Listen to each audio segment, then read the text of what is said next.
আসসালামু আলাইকুম। সবাই কেমন আছেন? আশা করছি সবাই ভালো আছেন। দেশে বা দেশের বাইরে যে যেখান থেকে আমার এই ব্লগটি দেখছেন, আপনাদের সবাইকে আমার চ্যানেলে স্বাগত জানাই। আজকে নতুন একটা ব্লগ নিয়ে চলে এসেছি। আশা করছি আপনাদের কাছে ভালো লাগবে। ততক্ষণ পর্যন্ত বাংলাদেশি মম ইন ইউএসএ চ্যানেলের সঙ্গেই থাকুন। এখন বিকালবেলা ঘরের বাইরে এসেছি আর আকাশটা দেখতেই পাচ্ছেন একদম মেঘলা হয়ে আছে। আর এই যে আমার পিস ফল, এটা নিয়ে নিশ্চয়ই আর নতুন করে বলার কিছু নেই। তো গাছটা আমি আপনাদেরকে আগেও দেখিয়েছি। গাছটাতে মাশাআল্লাহ এত পরিমাণের ফল এসেছে যে অবাক দৃষ্টিতে শুধু তাকিয়ে দেখি যে একটা গাছে কত পরিমাণের ফল আসতে পারে।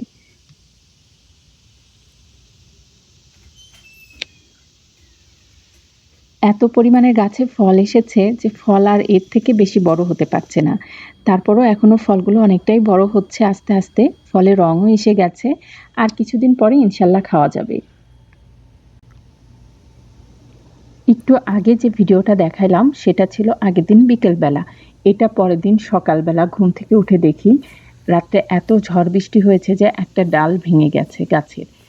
তো দেখে মনটা খুবই খারাপ লাগছিল।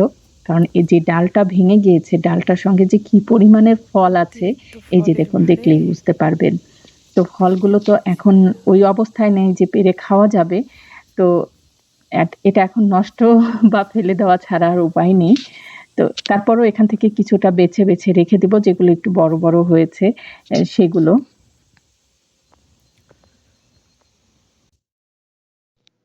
ডালটা দেখুন কিভাবে ভেঙেছে। দেখে এত মায়া লাগছিল। যেহেতু ডালটা ভরা এত ফল। আসলে ফলগুলো না ওইভাবে পাকলেও যে খাওয়া হয় তা না। কিন্তু এই যে পাখি এসে খেয়ে যাচ্ছে বা দেখেছো কি দেখার যে একটা অবস্থা? সৌন্দর্য, হ্যাঁ, বাসার মধ্যে ঢুকতেই একটা এত সুন্দর একটা ফলের গাছ চোখে পড়ে, দেখলেই খুব ভালো লাগে। তো ফলগুলো দেখছিলাম আর আফসোস করছিলাম। এখন তো আর আফসোস করে লাভ নেই। তো এই যে এই ডালগুলো দেখেন বেঁকে যাচ্ছে। তো কিছু, কিছু বেঁধে দেওয়া হয়েছে। তারপরও বেঁকে যাচ্ছে ডালগুলো। এই যে পাখি এসে পাখি খেয়ে ফলগুলো খেয়ে ফেলছে। যায়, দেখতেও ভালো লাগে। তো এখন কিছু, কিছু ফল তুলে নিব।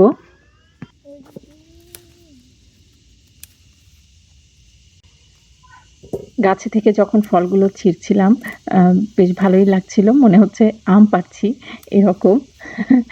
তো ফলগুলো যখন পেকে যায়, খেতে কিন্তু খুব রসালো আর মিষ্টি। বেশ ভালোই লাগে ফলগুলো খেতে। প্রতিদিনই দেখি গাছের তলায় এরকম ফল পড়ে থাকে। আর মায়রার বাবা এখন ডালটা যে একটু বেঁধে আছে সেটা কেটে দিচ্ছে। কেটে ডালটাকে পরে ফেলে দেওয়া হবে। এদিকের কাজ হয়ে গেল। এখন ঘরে যেয়ে ঘরের কাজগুলো সেরে নেওয়ার পালা। বাগানে বেশ কিছু কচুর শাক হয়েছিল। তো শাকগুলো তুলে এনেছি। এর চেয়ে বড় হয়ে গেলে তো আর সেই শাকটা খেতে অত মজা লাগবে না। একটু বেশি আঁশ হয়ে যাবে। তো এই অবস্থাতেই তুলে এনেছি। যেহেতু অনেক শাক, এটাকে এখন কেটে বেছে ধুয়ে আ সেদ্ধ করে ফ্রিজে রেখে দিব। যখন শাকের আর সিজন থাকবে না, ঠান্ডা পড়ে যাবে, ওই সময় তো আর এখানে কোনো শাকসবজি হয় না। ওই সময়টাতে খাওয়া যাবে।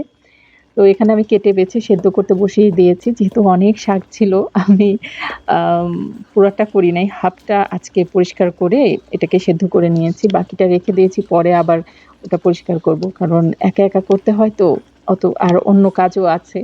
তো যাই হোক, এইটা আমি এখন সেদ্ধ করে নিয়েছি।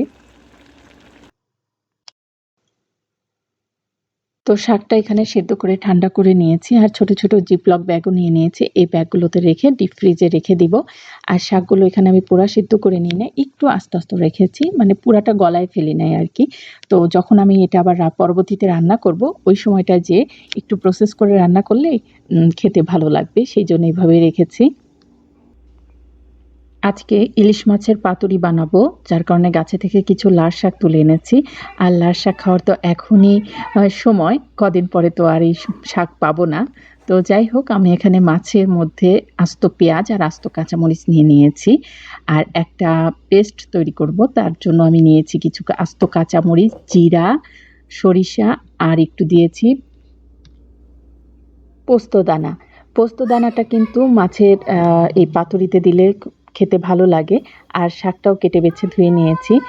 চাইলে একটু নারিকেল কুড়াও দেওয়া যায়, কিন্তু আমার কাছে আজকে নাই জন্য দিচ্ছি না।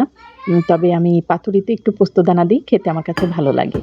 আপনারাও ট্রাই করে দেখতে পারেন। তো এখানে আমি সামান্য পরিমাণের হলুদ গুঁড়া, ধনিয়া গুঁড়া আর জিরা গুঁড়া নিয়েছি সামান্য পরিমাণের, যেহেতু আমি এখানে বাটাটা দিয়েছি। তো এখন সবগুলো উপকরণই একসঙ্গে মাখিয়ে নিব। স্বাদ মতো লবণও দিয়ে দিয়েছি। মাইরা মারিয়া যেহেতু ইলিশ মাছটা খুব বেশি পছন্দ করে না, যার কারণে এই পাতুরির মধ্যে আজকে একটু আমি চিংড়ি মাছও দিয়ে দিয়েছি। একটা মসলায় ২ টা মাছের পাতুরি বানাচ্ছি। ফাঁকিবাজি বললেও চলা যেতে পারে। আবার আ বুদ্ধি করে একটা রেসিপিতেই ২ টা মাছ রান্না। তো যাই হোক, এখন আমি এই মাছটা সুন্দর করে মাখিয়ে নিয়ে এখন পাতায় মাছটা ১ম এ বিছিয়ে দিলাম। একটু মসলা আর ওই যে আস্ত কাঁচামরিচ দিয়ে দিয়েছিলাম, সেই কাঁচামরিচও দিয়ে দিচ্ছি, যাতে করে কাঁচামরিচের একটা সুন্দর ফ্লেভার মাছের মধ্যে যাবে। তো এখন পাতাটা সুন্দর করে জড়িয়ে নিব। অনেকেই পাতুরি ভাজ দেওয়ার সময় সুতা ব্যবহার করে। আমি এখানে সুতা ব্যবহার করছি না। যেহেতু লাউয়ের পাতা নিয়েছি, এটা এমনিতেই নরম।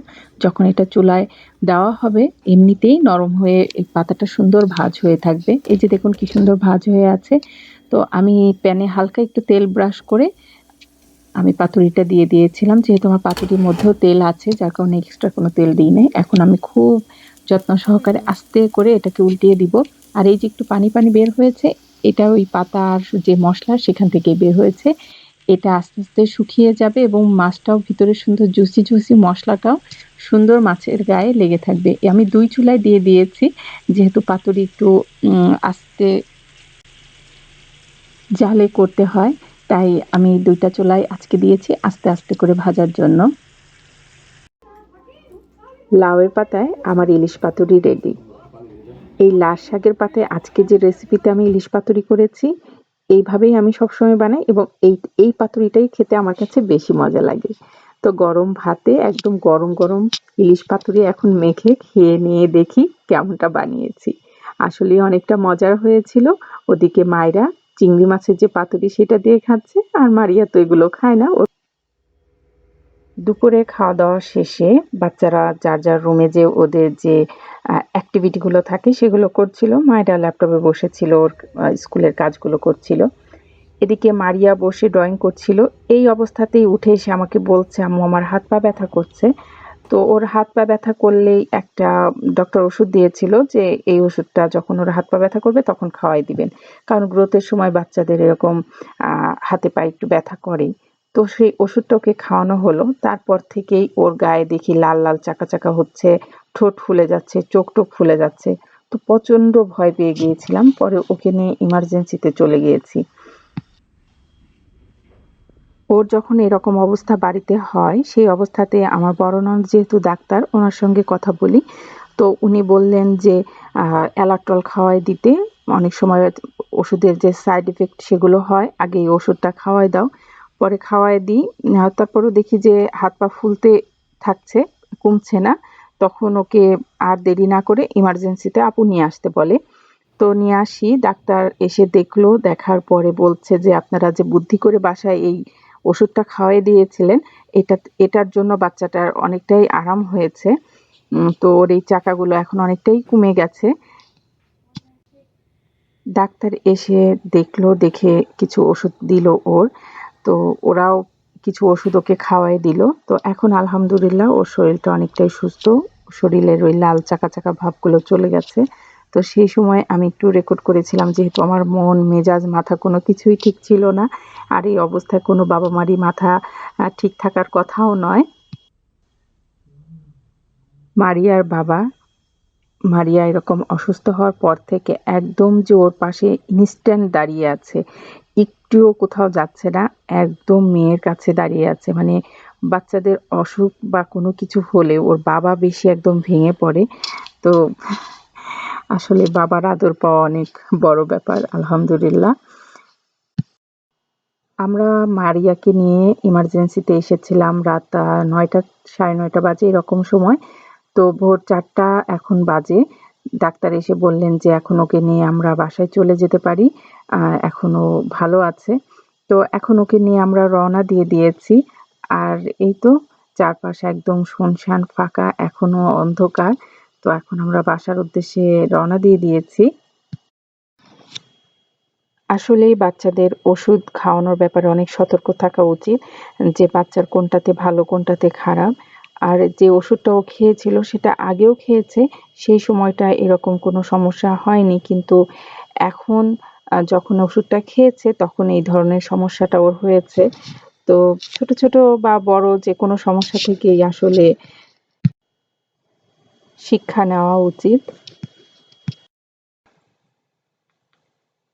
আমরা যখন বের হয়েছি, বাইরে গুঁড়ি, গুঁড়ি বৃষ্টি হচ্ছিল। তো আজকের ব্লগটা এতটুকুই। আপনাদের কাছে যদি আমার চ্যানেলটা ভালো লাগে, অবশ্যই সাবস্ক্রাইব করবেন। পাশে থাকা বেল আইকনটা ছোট্ট করে ক্লিক করে দিবেন, যাতে যখনই নতুন কোনো ভিডিও দিই তার নোটিফিকেশনটা আপনার ফোনে সবার আগে পৌঁছে যায়। সে পর্যন্ত সবাই ভালো থাকুন, সুস্থ থাকুন। দেখা হচ্ছে নতুন কোনো ব্লগের সাথে। আল্লাহ হাফেজ।